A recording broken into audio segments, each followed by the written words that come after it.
তারপরে যে বিষয়টা অস্বাস্থ্যকর অভ্যাস, এদের কাজ অস্বাস্থ্যকর অভ্যাস। সেটা কেমন? তারা দেখবেন কিছু পূর্বে যেটা বললাম, তারা সাদা মাটা এক কাপড়ে থাকে, তারা সেটা লাল হোক বা সাদা হোক বা কালো হোক, এক কাপড় তারা। এবং কি পাইলে দেখবেন একটা পাগড়িও তারা মাথায় বাঁধে, একটা পাগড়িও তারা মাথায় বাঁধে।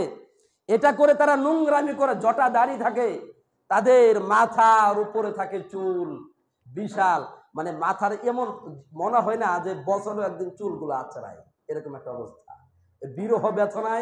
বিরহ বেদনায় যেখানে যায় সেখানে তারা আল্লাহ বিরোধী গান তুলে বসে। তারা যেখানে যায় সেখানে তারা আল্লাহ বিরোধী গান তুলে বসে। আল্লাহকে নিয়ে তারা কটূক্তিমূলক অনেক কবিতা, কটূক্তিমূলক অনেক গান তারা উপস্থাপন করেছে, যেটা আমি সামনে আপনাদের সামনে শেয়ার করবো, আসতেছি ইনশাআল্লাহ। সম্মানিত ভাই, গুরুত্বপূর্ণ আরেকটি আকীদা হলো প্রেম ভাজা। প্রেম ভাজা সেটা কেমন? প্রেম ভাজা তারা চায়, প্রেম ভাজা এটা হলো এমন একটা জিনিস, কুমারিত্ব মেয়ের প্রথম হায়েজের রক্ত, একজন কুমারিত্ব মেয়ের প্রথম হায়েজের রক্ত, এবং কি সাথে হলো তাদের সেই মেয়ের বীর্য তারা পান করে, এই জন্য যেন তারা সমস্ত প্রকার শরীরের রোগ বালা ভালো করে দেওয়া যায়। নাউজুবিল্লাহ পড়বেন না জোরে। কুমারিত্ব মেয়ের রজ বলা হয়, একে বলা হয় রজ, কুমারিত্ব মেয়ের। আবারও বলি, মনোযোগ দিয়ে শুনুন, কুমারিত্ব মেয়ের হায়েজের প্রথম রক্ত, প্রথম কুমারিত্ব মেয়ের হায়েজের প্রথম রক্ত হতে হবে শর্ত, এবং কি বীর্য, এবং কি মূত্র, মল, এগুলো দিয়ে তারা একটা সুন্দর একটা পদার্থ তৈরি করে সেটা তারা পান করে, বক্ষণ করে। কাজ হলো কি, এটার মাধ্যমে নাকি তাদের শরীরের যাবতীয় রোগ বালা মুসিবত দূর হয়ে যায়। আস্তাগফিরুল্লাহ, নাউযুবিল্লাহি মিন যালিক। কল্পনা করা যায় এই সমস্ত কাজগুলো তারা করে। সম্মানিত মুসল্লিন কেরাম, তারা যেই কাজগুলো করে, তাদের ভিতরে ধর্মের কোনো বিশ্বাস নেই। তারা আমাদের ইসলাম ধর্ম নিয়ে কথা বলে কিরকম, যে সলাৎ নাই, সলাৎ কায়েম করা যাবে না। আজকে বললো একটা, দেখলাম ভিডিওতে, যে সলাৎ ফরজ না, সলাৎ কোনো ফরজ বিধান না, এটা পালন করা ঠিক না, এটা পালন করা উচিত না, এরকম করে বলতেছে। কি আয়াত দিছে কি, যে ইয়া আইয়ুহাল্লাযীনা আমানু লা তাকরাবুস সালাহ, মানে হে ইমানদারগণ আপনারা সলাতে যায়েন না, আয়াতটা। অথচ শেষে আছে ওয়ান্তুম সুকারা, নেশাগ্রস্ত অবস্থায়। বুঝতে পারলেন? মানে আল্লাহ বলছেন কি, নেশাগ্রস্ত অবস্থায়, নেশা খায়া তোমরা সলাতের ধারে কাছে যেও না। আর তারা বলতেছে কি, ইয়া আইয়ুহাল্লাযীনা আমানু লা তাকরাবুস সালাহ, আল্লাহ বলছেন সলাতে না যাওয়ার জন্য। কত বড় বদমাইশ, কল্পনা করা যায়, কত বড় বেহুদা, কত বড় ফাজিল এরা, যে আস্তা ফাউল, বাউল মানে আস্ত ফাউল। তার বাস্তব প্রমাণ আল্লাহ সুবহানাহু ওয়া তাআলার এই আয়াতকে দিয়ে কটাক্ষ করে, এই আয়াতকে তারা অপব্যাখ্যা করে জাতির সামনে তারা প্রমাণ দিয়েছে তারা আস্ত ফাউল, আল্লাহ সুবহানাহু ওয়া তাআলা কুরআনুল কারীমে বলছেন, ওয়া আকিমুস সালাহ ওয়া আতুজ যাকাত, তোমরা ও মানুষ, তোমরা সালাত কায়েম করে এবং সামর্থ্য থাকলে যাকাত দাও। আল্লাহ কোরআনে বলছেন, অসংখ্য জায়গায় বলছেন, সালাত মানে ইন্না সালাতা তানহা আনিল ফাহশাই ওয়াল মুনকার। ও মানুষ, তুমি যদি সালাত আদায় করো, তাহলে সালাত আদায় করার মাধ্যমে তুমি যাবতীয় অশ্লীল বেহায়াপনা এবং খারাপ কাজ থেকে তুমি বিরত থাকবে। আল্লাহু আকবার। সম্মানিত বিশ্বনবী মুহাম্মদ সাল্লাল্লাহু আলাইহি ওয়াসাল্লাম বলছেন, আউয়ালু মা ইউহাসাবু বিহিল আবদু ইয়াউমাল কিয়ামাতিস সালাহ। সর্বপ্রথম সবার আগে মানুষ মৃত্যুবরণ করলে, সবার আগে মৃত্যুর পরে হাসরে প্রথম যেই জিনিসের হিসাব হবে তার নাম কি বলুন তো? তার নাম হলো সালাত। আল্লাহ নবী বলছেন, যদি তুমি সালাতের ফাইন সলুহাত সলুহা লাহু সাইরু আমালিহি, যদি তুমি সালাতের হিসাবটা যদি সম্পূর্ণ হয়ে যায়, সালাতের হিসাব যদি সহজ হয়, তাহলে তোমার সব কাজগুলো সহজ হয়ে যাবে। সুবহানাল্লাহ বলুন জোরে। আর সালাতের হিসাব ওয়াইন ফাসাদাত লাহু সাইরু আমালিহি, আর যদি সালাতের হিসাব যদি তোমার জন্য কঠিন হয়, সালাতের হিসাব যদি না দিতে পারো, তাহলে সমস্ত যত হিসাবের স্তর রয়েছে সমস্ত স্তরগুলো তোমার জন্য কঠিন কঠিন হয়ে যাবে, যাবে না? সালাতের হিসাব প্রথম সালাতের হিসাব না দিতে পারলে তোমার সমস্ত যত স্তর সামনে আছে সমস্ত স্তর তোমার জন্য কঠিন হবে। সম্মানিত ভাই, সালাতের পরে আপনি মনে করতেছেন এই মৃত্যুর পরে কতগুলো আপনার আমাদের পর্যায়ে রয়েছে, হিসাব করা যায়? আপনি মারা গেলেন, মারা যাওয়ার পরে তো যাবেন কবরে, বারজাকি জীবন, ইয়াউমুল কিয়ামা, হাসর, তারপরে জান্নাত জাহান্নাম, কতগুলো স্তর, অনেক স্তর রয়েছে। সম্মানিত ভাই, তাহলে আজকে যারা এ কথা বলে সমাজের মধ্যে এদের অনুসারীটা কে হয় জানেন? এই বাউলদের অনুসারী কে হয়? এই মাজারপন্থীদের অনুসারী কারা হয়? সমাজের মধ্যে যেগুলো দেখবেন বিড়ি গাঞ্জা খায়, বিড়ি কঠিনভাবে ধরায়, গাঞ্জাতে যারা মত্ত, দাড়ি যাদের নাই, যারা মানে পাগলার ভাব করে চলে, এদেরকে টার্গেট করে এরাও তাদের অনুসারী বানানোর জন্য। আপনি দেখবেন এদেরকে টার্গেট করে এদের অনুসারী বানানোর জন্য। যারা তো নামাজ পড়ে না, এদেরকে দৈরা একটু নিতে পারলে হয়তো আমাদের জন্য একটু সহজ হবে, অনুসারীটা বাড়বে। আপনি দেখবেন আছে এদিকে মাঝারপন্থী, আপনারা যারা আছেন বারান্দাতে যারা আছে তারা একটু চেপে বসুন, ভিতরে চলে আসুন ইনশাল্লাহ, ভিতরে জায়গা আছে, একটু চেপে বসুন ইনশাল্লাহ, বসার সুযোগ দেন পিছনে। যেটা বলছিলাম যে এদের পিছনে দেখবেন এরা যারা অনুসারী, এই মাজারপন্থী যারা, তাদেরকে আপনি গত কয়েকদিন আগে একজনের সাথে কথা বললাম, মাজারপন্থী, ওনাকে জিজ্ঞেস করলাম যে কেন যান এই আটরশির মাজারে যান কেন, বলেন তো কি উদ্দেশ্যটা কি? আটরশির মাজারে যান কেন আপনি? অমুক চন্দ্রপুরীর শাহ চন্দ্রপুরীর মাজারে যান কেন বলেন? তখন বলতেছে, ওই লোক বলতেছে ডাইরেক্ট এই কথা যে ওখানে গেলে মাধ্যম আছে না, কয় মাধ্যম লাগবে, তো জান্নাতে যাওয়ার তো একজন মাধ্যম দরকার আছে। আমি বললাম মাধ্যম কিসে? মাধ্যম তো একটা হলো জায়েজ প্রক্রিয়া, আর একটা না জায়েজ। মাধ্যম কোনটা জায়েজ জানেন? মাধ্যম ওইটা জায়েজ যেই মাধ্যমটা বিশ্বনবী মুহাম্মদুর রাসূলুল্লাহ আপনাকে আমাকে জায়েজ করে দিয়েছেন। সুবহানাল্লাহ পড়ুন। সেটা কেমন? আপনার অসুস্থ হয়েছেন, আপনি অসুস্থ হয়েছেন, এখন একজন লোক ভালো একজন ডাক্তারের সন্ধান জানে, আপনি বলতেছেন আমাকে একটা ভালো ডাক্তার অমুক ডাক্তারের কাছে নিয়ে যান, এটা জায়েজ আলহামদুলিল্লাহ, কোনো এই ছাড়া, কোনো দ্বিধাদ্বন্দ্ব ছাড়া জায়েজ। আপনি ইন্ডিয়াতে যেতে হবে, বড় রোগ আপনার, কেউ ভালো চিনে জানতে, আপনার জানাশোনা আছে, আপনি তাকে বলতেছেন যে আমাকে একটু ভাই নিয়ে যান, আমি তো চিনি না, স্পষ্ট জায়েজ। কিন্তু আপনি এমন জায়েজের কথা বলতেছেন, সন্তান হয় না। কি হয় না বলেন? সন্তান হয় না আপনার, তাবিজ কবজে বিশ্বাসী, আপনি গিয়ে ওই মাজারের যেখানে লাল শালু দিয়ে বাঁধা ওই মাজারে ওই মৃত ব্যক্তির কবরের ভিতরে মাথা নুয়ে বলতেছেন আমাকে একটা বাচ্চা দান করুন। আপনি বলেন এটা জায়েজ কি হারাম বলেন তো? এটা হলো না জায়েজ না, আর শিরকুল আকবার। না জায়েজ তো আছেই, কিন্তু এর চাইতে যদি আরো বড় কিছু, সেটার নাম কি বলুন? আর শিরকুল আকবার। আসমানের নিচে জমিনের উপরে সবচেয়ে বড় পাপ কি বলুন? আর শিরকুল আকবার, শিরকে আকবার যারা করবে তাদের জন্য জান্নাত হারাম নাকি বলেন? হারাম। তাদের জন্য জান্নাত হারাম, তারা জান্নাতের গ্রাণ পাবে না রে ভাই, তারা জান্নাত হারাম তাদের জন্য, তারা জান্নাতের গ্রাণ পাবে না। জান্নাতের গ্রাণ কত দূর থেকে পাওয়া যায় ইতিপূর্বে হাদিসে আপনাদেরকে আমি শুনিয়েছিলাম। তাহলে এই সমস্ত লোক মাধ্যম করে ঈমানকে বিকিয়ে দিচ্ছে, ঈমানকে তারা নষ্ট করতেছে। আল্লাহ সুবহানাহু ওয়া তাআলার শান মানকে, আল্লাহ সুবহানাহু ওয়া তাআলার মর্যাদাকে তারা ধূলিসাৎ করে দিল। আপনি বলুন এরা মুসলিমের কাতারে, এরা নামদারি মুসলিম হয়েও মহান রব যে সবকিছুর উপরে ক্ষমতাবান, এরা এই জিনিসটা ভুলে গেছে। এরা ওই মাঝারপন্থীদের কাছে গিয়ে সিন্নি খা, সপ্তাহে 2 দিন বিরিয়ানি, সপ্তাহে 2 দিন খিচুড়ি দেয়, এটার জন্য তারা সেখানে গিয়ে বসে থাকে, তাদের ঈমানকে তারা বিলিয়ে দিচ্ছে। তারা যদি জানতো বুঝতো এই ঈমানের মূল্য কত, তাহলে হয়তোবা তারা ওই জায়গাতে যেত না। কিন্তু তারা এই খাবারের লোভেই বলেন, বা তারা সেখানে নামাজ পড়তে হয় না, তাদের এই কোনো প্রকার কোনো আমল করতে হয় না, এই কারণে গিয়ে তারা তাদের মূল্যবান ঈমানকে তারা হারাচ্ছে। সম্মানিত ভাই আসুন, তারপরে যেটা বলছিলাম, এই শিরক মিশ্রিত তারা গান গায়, তারা শিরক মিশ্রিত জঘন্য থেকে জঘন্য গান তারা পরিবেশন করে। আমি আপনাদেরকে একটা দুইটা গানের একটু কিঞ্চিত মাত্র অংশ শোনাবো।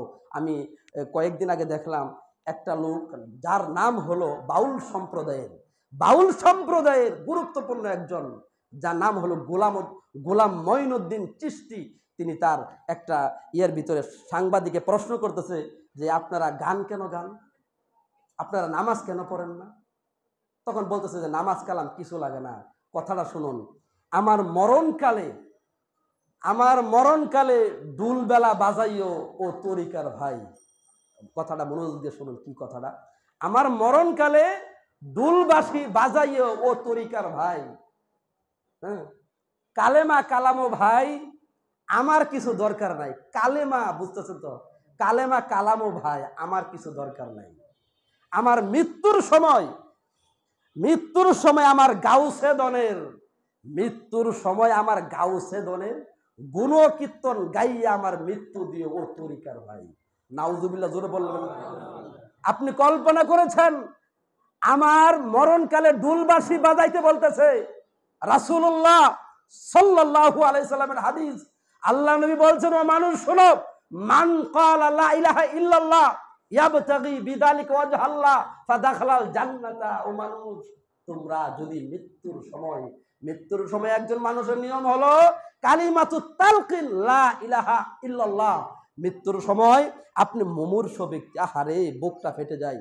মৃত্যুর সময় একজন মানুষ মুমূর্ষ অবস্থায় সামর্থ্য অনুপাতে তাকে তালকিন দিতে হয় লা ইলাহা ইল্লাল্লাহ। ও মানুষ, ও ভাই, ও আমার আব্বা, ও আমার চাচা, ও আমার জ্যাঠা, ও আমার আদরের সন্তান, তুমি বলো লা ইলাহা ইল্লাল্লাহ, একমাত্র আমার রব হলো আল্লাহ, দ্বিতীয় আর কেউ নাই। এই তালকিন দেওয়ার কথা বলা হয়েছে হাদিসে। আর ওই ব্যক্তি বলতেছে ডুলবাসী বাজাইয়া আমার মৃত্যু যেন হয়, আমার গাউসে দনের নাম যেন আমি নিতে পারি। আহা, লা হাওলা ওয়ালা কুওয়াতা ইল্লা বিল্লাহ। এই লোককে কোথায় রাখবে আল্লাহ বলেন? কল্পনা করা যায়? এই কথা বলছে, ওর ব্যাপারে আর আমি বাকরুদ্ধ হয়ে গেছি। কথা কি বলবো বলেন? ওর ব্যাপারে কি বলা যায়? আপনারা বলুন, কি বলবেন এই ব্যাপারে? যেই ব্যক্তি এই কথা বলেছে এর ব্যাপারে আর কি বলার আছে? যাই হোক, তারপরে বলতেছে শরীয়তের মোল্লাগণের গানের আরেকটু অংশ। শরীয়তের মোল্লাগণে বহু কষ্ট দিল জীবনে। মানে শরীয়তের আমরা যারা আলেম আছি, যারা হাদিস কোরআন কিছু শিখছি আলহামদুলিল্লাহ, তারা নাকি তাদের বহু কষ্ট দিছে। কি কষ্ট দিছে? তাদেরকে ফতোয়া শুনাইয়া দিছে। কিসের ফতোয়া? যে কবরে শোয়াবে এবং হিসাব নিকাশ হবে। কবরে শোয়াবে, দ্বিতীয় হলো হিসাব নিকাশ হবে। এই সম্পর্কে এগুলো তারা বিশ্বাস করে না। এই কথা বলাতে নাকি মানুষদেরকে পথভ্রষ্ট করা হচ্ছে। কল্পনা করা যায়? শরীয়তের মোল্লাগণে জীবনে বহু কষ্ট দিছে, আর এর মাধ্যমে ওদের ধর্মের যে প্রচারণা সেটা আর হচ্ছে না। আল্লাহ নবী বলছেন, মানুষ শোনো, মৃত্যুর সময় যদি কালিমাতুত তালকিন, মারা যাওয়ার সময় যদি তুমি লা ইলাহা ইল্লাল্লাহ এই অবস্থায় যদি তুমি মারা যাও, তুমি মৃত্যুবরণ করতে দেরি, তুমি জান্নাতে যেতে দেরি হবে না। মৃত্যুবরণ করতে দেরি, কিন্তু জান্নাতে যেতে কি হবে না? বলুন, কি হবে না? দেরি হবে না। তারপরে সম্মানিত ভাই, আরেকটা গানের একটু অংশ আপনাদের বলি। আকাশটা কাঁপছিল কেন, জমিনটা নাচছিল কেন, বড় পীর ঘামছিল কেন? সেই দিন কত বড় ভ্রান্ত কল্পনা করা যায়। আকাশটা কাঁপছিল কেন, জমিনটা নাচছিল কেন, বড় পীর ঘামছিল কেন? সেই দিন খাজা গান গেয়েছিল যেই দিন। আল্লাহ রাসূলের গান পীর মুর্শিদের শান। বুঝলেন? আল্লাহ রাসূলের গান পীর মুর্শিদের শান। যেই বলবে হারাম সেই হলো কমিন। বুঝতে পারলেন? আল্লাহ রাসূলের গান গাইতে হবে, পীর মুর্শিদের শান গাইতে হবে, ওলিয়া উলিয়ার শান, মানে যে বাউলদের শান গাইতে হবে, এদের বিশ্বাস করতে হবে। এই ওলিয়া উলিয়ার শান, শিরকি কিসসা, শিরকি কাহিনী, শিরকি গজল, শিরকি যত আপনার গান রয়েছে, এগুলো আপনাকে বিশ্বাস করতে হবে। আপনি যদি বলেন এগুলো জায়েজ না, তাহলে আপনি কমিন, আপনি শয়তান, আপনি ফাজিল, মানে দুষ্ট। এগুলো ভাষা দ্বারা তারা প্রকাশ করেছে। সম্মানিত ভাই, এগুলো যে বলবে নাই, সে হলো জ্ঞানহীন। কথা বুঝতে পারলেন? তাহলে এখন কথা আসুন, ইসলামী সঙ্গীত, আল্লাহ সুবহানাহু ওয়া তাআলাকে নিয়ে আপনি গান না, সমস্যা নাই। আল্লাহকে নিয়ে হামদ গাবেন, সমস্যা কি? তিনি আসমানে থাকেন, তিনি আরশে থাকেন আল্লাহ, তিনি জমিনে থাকেন না। তিনি জমিনে থাকেন, আপনি আসে না, তিনি আসমানে থাকেন, আল্লাহ থাকেন, তিনি কোথায়? তিনি আসমানে, অর্থাৎ আরশে আজিমে থাকেন, আছে না এরকম গজল যে আল্লাহ সুবহানাহু ওয়া তাআলার হামদ, আল্লাহ সুবহানাহু ওয়া তাআলার প্রশংসামূলক কত সঙ্গীত, হাজারো লাখো সঙ্গীত আছে, পরিবেশন করার ব্যাপারে কোনো প্রকার কোনো সন্দেহ নাই। রাসূল সাল্লাল্লাহু আলাইহি সাল্লামের প্রশংসামূলক নাচ পরিবেশন করুন, কোনো সমস্যা নাই। কিন্তু অলিয়া উলিয়ার কবরে গিয়ে সিজদা করা, ওই যে অলিয়া উলিয়ার গুণকীর্তন এমন ভাবে গাইতেছেন যেই গানটা গাওয়াতে আল্লাহ এবং তার রাসূলের উপরে উঠে গেছে, শিরক হয়ে গেছে, সেটা কি আপনার জন্য জায়েজ হবে না হারাম হবে? বলেন হারাম হবে না? তাহলে আসুন, এই যে তারা সেই গানটা গাইলো যে আল্লাহ রাসূলের গান, অলিয়া উলিয়ার পীর মুর্শিদের শান, যে বলবে না সে হলো কমিন শয়তান। এই সমস্ত কথা তারা বলে।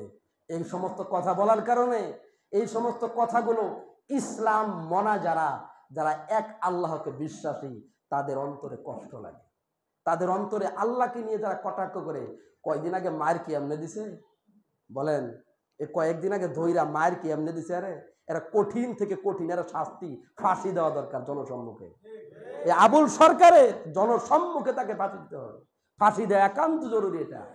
কেননা যেই মহান মালিক, যিনি আসমান এবং জমিনের মালিক, যেই রব গোটা বিশ্বজগৎ সৃষ্টি করেছে, এই ফাজিল কত বড় ফাজিলের ফাজিল, তুই তোর ধ্যানমগ্ন নিয়ে থাক না, তোরা কে না করছে কন? ওর ধ্যানমগ্ন নিয়ে, ওর গান নিয়ে, ওর চর্চা নিয়েও থাক, ওরাকে কেউ না করছে। আপনি কোনোদিন ওর নামে প্রতিবাদ করছেন? আজকে এখানে খুতবা কেন দিচ্ছি আমি, কেন দিতে হচ্ছে আমাকে বলেন? ওর নিয়ে কথা বলার তো আমার চুলকানি ওঠে নাই, ওর নিয়ে কথা বলা আমার কোনো দরকার নাই। কিন্তু ওকে নিয়ে জানানো, ও যত বড় পাপ কাজ করেছে, মুসলিম না নিঃসন্দেহে কাফের, কিন্তু এই সমস্ত মহান রবকে নিয়ে কটাক্ষমূলক কথাবার্তা বলা, এটা মুসলিম উম্মার হৃদয়ে আঘাত হেলে দিয়েছে, যেটা স্পষ্ট বিবরণ। আপনারা কষ্ট পান না সবাই? বলুন কষ্ট পেয়েছেন না? কারো শরীরে যদি মুসলিমের রক্ত থাকে, এখানে আমরা আসছি সবাই মুসলিম আলহামদুলিল্লাহ, আমরা মহান রবকে, মহান রবের জন্য, আল্লাহ সুবহানাহু ওয়া তাআলার জন্য নিজের মূল্যবান রক্ত, জান, মাল সবকিছু আমরা আল্লাহর জন্য বিকিয়ে দিতে রাজি আছি। আছেন না বলেন, আছেন না? তাহলে তাহলে আমাদের আবার কিসের ভয় বলুন? আল্লাহ বলছেন লা খাউফুন আলাইহিম ওয়ালা হুম ইয়াহজানুন, মানে তোমাদের কোনো ভয় নাই, ওয়ালা হুম ইয়াহজানুন, তোমরা কোনো চিন্তায় চিন্তিত হয়ো না। মানুষ মুমিন যারা, তাদের কোনো ভয় নাই, তারা চিন্তা করবে না, তারা আল্লাহকে এক বলে জানবে। তাহলে আজকে যাই হোক, যেটা বলছিলাম, তারা আন্দোলন করে, বলে যে মোল্লারা এক হয়েছে, জঙ্গিরা এক হয়েছে, আমাদেরকে বাংলাদেশ থেকে নিশ্চিহ্ন করে দিতে চাই, বাংলাদেশ থেকে নিশ্চিহ্ন করে দিতে চাই। তাদেরকে এতদিন পর্যন্ত কেউ কিছু বলে নাই, কিন্তু বর্তমানে দেখা যায় আল্লাহকে নিয়ে যেই দুঃসাহস তারা দেখিয়েছে, এটা আমার যেই মত, আমি যেটা বুঝতে পারি বা যেটা বুঝি, এদেরকে অবিলম্বে দেশ থেকে নিষেধাজ্ঞা করে একান্ত জরুরি মুসলিম জাতি। সম্মানিত ভাই, আসুন তারপরে আরেকটি অপশন বলি, আমি শেষ করব। অনেক আলোচনা আছে এই ব্যাপারে, কিন্তু সমস্ত আলোচনা আর বলা সম্ভব না, শেষ করে দিচ্ছি অল্প একটু বলেই। সম্মানিত ভাই, গুরুত্বপূর্ণ আরেকটা কথা, সেটা হলো যে তাদেরকে যদি, তাদের আকীদার ক্ষেত্রে আরেকটি আকীদা হলো, তাদেরকে যারা সমর্থন দিচ্ছে, তাদেরকে যারা সমর্থন করতেছে, এক শ্রেণীর মানুষ, রাজনীতিবিদরা তাদেরকে সমর্থন দিচ্ছে যে না, এদেরকে কিছু করা উচিত না, এরা তো ঠিক কাজ করছে, বা ঠিক না করলেও দেখা যায় চুপচাপ কোনো কথা বলে না। পথভ্রষ্ট নেতা, আপনারা জানেন, পথভ্রষ্ট নেতা যার পরিণতি হলো জাহান্নাম। আপনি দুনিয়াতে রাজনীতি, দুনিয়াতে নেতাগিরি করতে গেলেও আল্লাহর জন্য করতে হবে। কার জন্য করতে হবে বলুন? আল্লাহর জন্য করতে হবে। কিন্তু আল্লাহর জন্য যদি আপনার দুনিয়ার মধ্যে যদি আপনার সমাজ পরিচালনা না করেন, দেশ পরিচালনা যদি আল্লাহর জন্য না হয়, রাষ্ট্র পরিচালনা যদি মহান রবের সন্তুষ্টির জন্য না হয়, তাহলে এই রাষ্ট্র পরিচালনা কইরা, এই দেশ পরিচালনা কইরা, এই সমাজ পরিচালনা কইরা আপনাকে জাহান্নামে যেতে হবে। হককে যদি হক বলতে না পারেন, তাহলে রাজনীতি করতে বলছি কে বলুন? হককে যদি হক বলতে আমি না পারি, ইমামতি করার কোনো দরকার নাই। আমি হককে যদি হক বলতে না পারি, ইমামতি কোনো প্রয়োজন নাই, এখানে খুতবা দেওয়ার কোনো দরকার নেই আমার। আমি হককে যদি হক বলতে না পারি, সমাজের নেতা হওয়ার কোনো দরকার নেই। হককে যদি হক বলতে না পারি, তাহলে দেশের শাসক হবে কেন? দেশের শাসক হবে কেন? দেশের শাসক হওয়ার কোনো প্রয়োজন নাই। যাই হোক, সম্মানিত মুসল্লিয়ান কেরাম, গুরুত্বপূর্ণ অনেক কথা বললাম আপনাদের সাথে। যারা বাউল সম্প্রদায় একটা কুফুরি, একটা মুশরিক একটা সংগঠন, এরা নিজেদেরকে মুসলিম দাবি করে, এরা কোরআনের আয়াত কইয়া ওয়াজ করবে মঞ্চের মধ্যে, কিন্তু শেষে বলবে আল্লাহর কোনো হুশ নাই, আল্লাহর কোনো আক্কল নাই, আল্লাহ এই এক মুখে কয় কথা বলে, লা হাওলা ওয়ালা কুওয়াতা ইল্লা বিল্লাহ। আমি আপনাদেরকে পরিষ্কার যেটা বলতে চাই, এদের থেকে দূরে থাকতে হবে। এদের সিন্নি পায়া, এদের খিচুড়ি পায়া আপনারা ওদের ওখানে যাবেন না। এদের আমন্ত্রণ, এদের নিমন্ত্রণে যাওয়া মানে কি? আপনার ইমানকে আপনি বিকিয়ে দিচ্ছেন, ইমানকে ধ্বংস করে দিলেন, ইমানকে হারিয়ে দিলেন, ইমানটা চলে গেল, ইমান হারা হয়ে গেলেন। এদের এখানে যায়া যদি অল্প কয়েকদিন বসতে পারেন, তাহলে আপনার বুঝগুলা আপনার তারা এমনভাবে গুল্লা দিবে খাওয়াইয়া, আপনি নিজেই হতভম্ব হবেন, শেষ পর্যন্ত বুঝবেন না। আমি আপনাকে একটা বললে আপনি আমাকে 10টা শোনাই দিবেন। কথা বুঝতে পারলেন? আমি একটা বললে আপনি কয়টা শোনাবেন? 10টা। কারণ আপনি মুফতি হয়ে গেছেন, ওখানে গিয়ে মুফতি হয়ে গেছেন, ওখানে গিয়ে আপনাকে এমন শিক্ষা তারা দিছে, প্রত্যেকটা আয়াতের খণ্ডন কিভাবে করতে হবে সেটা তারা শিক্ষা দিছে। একটু বলছি, শেষ করে দিই। ও সারবান তুহুরা, কোরআনে একটা আয়াত আছে যে পবিত্র শরাব আল্লাহ বলছেন।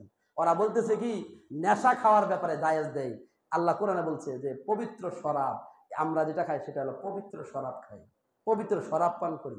তাদের ব্যাপারে কথা বললে শেষ নাই। সম্মানিত দর্শক শ্রোতা মুসল্লিয়ান কেরাম, যাই হোক, আমরা আল্লাহ সুবহানাহু ওয়া তাআলার কাছে আশ্রয় চাই। মহান রব যেন এরকম ভ্রান্ত ফেরকায়ে বাতিলা থেকে আমাদেরকে হেফাজত করুন, আল্লাহুম্মা আমিন। এবং আমাদেরকে মৃত্যু পর্যন্ত যেন ইমানে খালিস দিনে আল্লাহ সুবহানাহু ওয়া তাআলা যেন আমাদের অটল রাখেন, এবং মৃত্যুর সময় যেন আমরা কালিমাত তাওহীদ পড়া অবস্থায় যেন আমাদের মৃত্যু হয়, আল্লাহুম্মা আমিন। আল্লাহ